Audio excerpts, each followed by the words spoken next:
今回の産業まとめ。中国の石炭禁輸政策失敗。高価格低品質石炭を買う中国。負けなかったオーストラリア。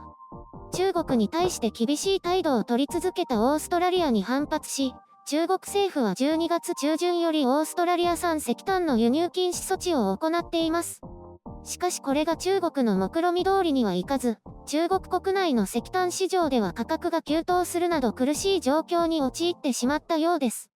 発端は新型コロナウイルスの起源について、オーストラリアが中国に世界的な調査を要求したことに対し、中国が反発したことから始まりました。中国は莫大な物品購入量を武器として、しばしば諸外国に政治的圧力をかけています。また、オーストラリアが 5G 通信機器からファーウェイを排除したこと、中国国内の人権問題を批判したことなども中国の怒りに触れています。中国政府は輸入量のおよそ半分を占めるオーストラリア石炭の代替として、南アフリカやコロンビアからの輸入を増やしています。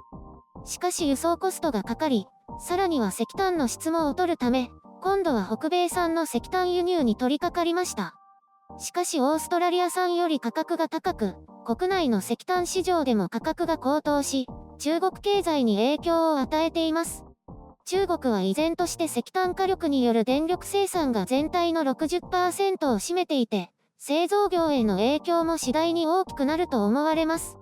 一方で大口の顧客を失ったオーストラリアですが、日本やインドなど、中国以外の需要が増え、下落していた価格も回復したようです。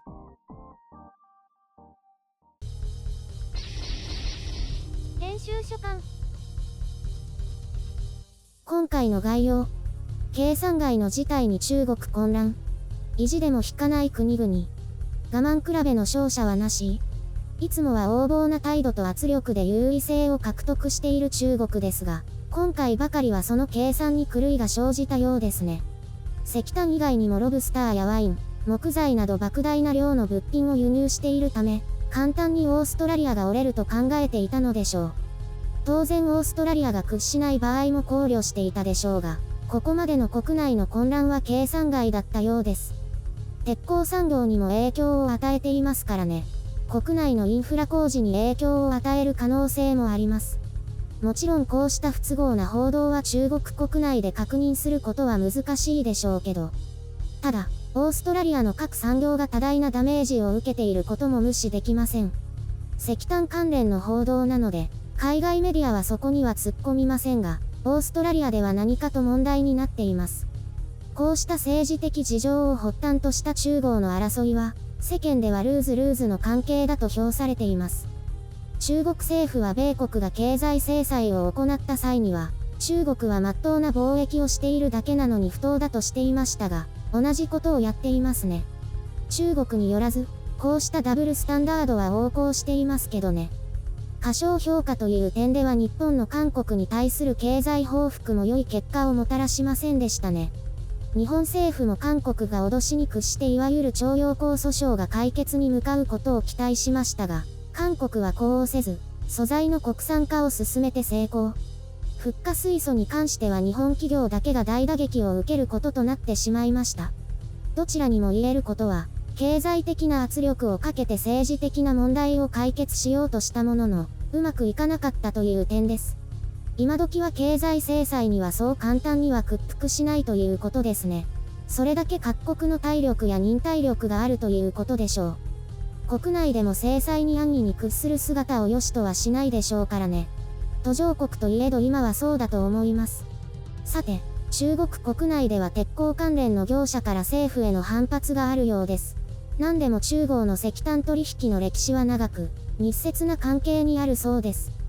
こうした中国の業界の訴えに中央政府は全く反応を示さず、改善はされなかったようです。まあ、中国は指導者側が物事を決めますからね。こんな陳述のようなものは通らないでしょう。国のメンツがかかってますから。国が外交政策としてあれこれやるのはそれなりの理由があってですが、それに翻弄される民間企業としてはたまらないでしょうね。良い結果が得られるならそれでもいいでしょうが、雇用を維持できなくなるなど深刻な問題も生まれかねないですね。また、こうした政策を安易に結果だけで判断するというものでもないでしょうから、評価も非常に難しいと思います。日本と韓国の場合は日本企業が大きく減収となって、韓国企業が最高益を生み出して、問題は解決されなかったので失敗と言えるかと思いますけどね。反論あればよろしくお願いいたします。いろいろご意見あるかと思います。中国の場合も、私からしてみれば完全に失敗したなと思います。鉄鉱石のように石炭も対象外にしておけばよかったと。ただ、何よりもメンツを重んじる彼らからすれば、多少の混乱が生じてもメンツを保つことができたと大満足してるかもしれません。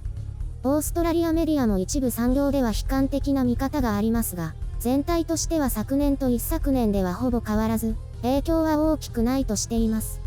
むしろ中国経済が回復して需要が増加すれば、石炭の価格高騰に痺れを切らして中国が譲歩するだろうという見方も出ています。ただ、中国もオーストラリアに対して不満リストを提出して是正を求めるなど、問題は長期化しそうですけどね。どちらも譲れないんでしょうね。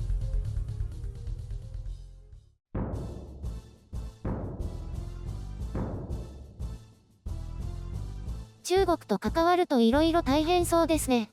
分かっていてもメリットも多いから付き合うんですよ。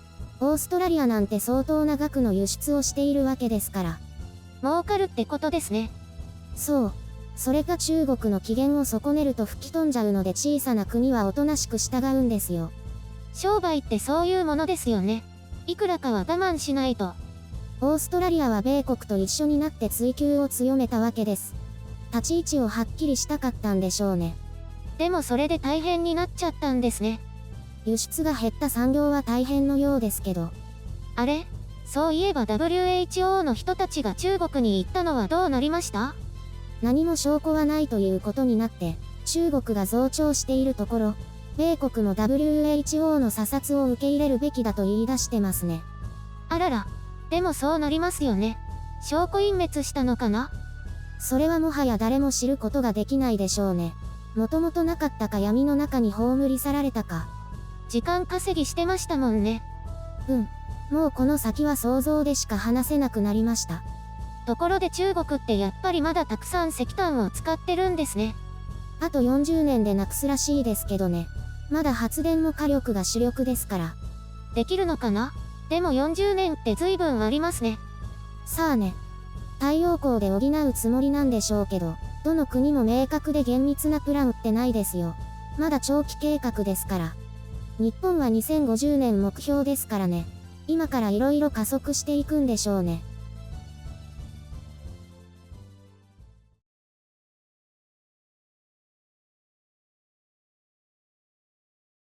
煽り運転、またニュースになってましたね。まあ、他に報道することがないんだろうね。私はね、車の運転がとても丁寧で有名なの。知ってる。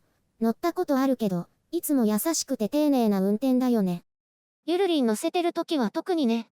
私ね、子供の時から車を運転するのが夢だったの。だって座ったままどこにでも行けるんだよ。夢のような話でしょ。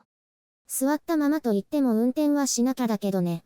今時は座ったままでって言うと自動運転の方になっちゃうから。余計なツッコミ。だからね、高校卒業してすぐに免許を取りに行ったよ。みんなそうじゃない？とにかく教習所が楽しくて仕方なかったよ。子供の頃から父が運転するのを見ながらずっとシミュレーションしてたから、もちろん一発合格。それでね、赤信号で止まるときに、いつ止まったかどうかわからないくらいスーって止まるんだよって父に教えられてたの。それをずっと守ってるから車の運転すごく丁寧なんだ。お父さんも丁寧なんでしょ？丁寧だよ。必ず指差し声出し確認してるし。本当に？あの電車の人たちみたいに？信号用紙とかいつもやってるよ。有料ドライバー家系だね。前にね、男の人の車に乗ったことあるんだけどね、車の運転がすごく下手っぴだったの。いつの男？結構前の。でね、アクセルを踏んだり緩めたりして走るからグオングオンって前後に揺れるの。私車酔いしないタイプだけど、その運転の仕方にイライラして気持ち悪くなった。その人、白雪さんと一緒だからいいところ見せようとしてカッコつけた運転になったんじゃないの？とにかく気持ち悪いワイルド運転をしてて、極めつけは信号で止まるときにキュッて止まるんだよ。スマートな運転ができないってだけでその人のこと嫌いになっちゃうね。だからかっこいいつもりだったんだよ。白雪さんってそういう許せないところって譲らないよね。ゆるりんは私が運転してると隣で寝ちゃうよね。私の運転が上手だからでしょ。私、揺れに弱いんだよ。ほら、それに助手席ってすることないし。ああ、またドライブしたいな。どこに？私どんだけでも飽きずにドライブできるんだ。だから車で日本を縦断しよっかな。一緒にどう？それは遠慮します。